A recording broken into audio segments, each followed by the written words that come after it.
नमस्कार, जय जोहर संगवारी हो। तो मेरे YouTube चैनल में आप सभी का स्वागत है। तो गाइस, वीडियो को लाइक करना और चैनल को सब्सक्राइब करना और शेयर ज़रूर करना। तो मैं आपके लिए लेकर आया हूँ एक नया वीडियो, सगाई वीडियो। तो आज मैं पहुँच चुका हूँ भुजिया सगाई में। तो देखते रहिए वीडियो को। वीडियो पसंद आए तो लाइक करना और चैनल में नए हो तो सब्सक्राइब करना। धन्यवाद। तो आगे दिखाता हूँ इधर सगाई में क्या क्या होता है और क्या क्या होने वाला है।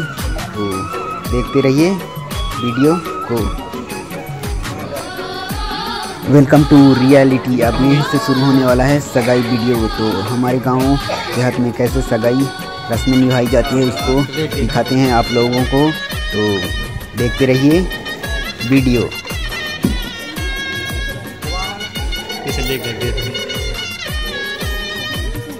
तो गाइस, आपको इस तरह देखने को मिलेगा सगाई में। तो देख सकते हो।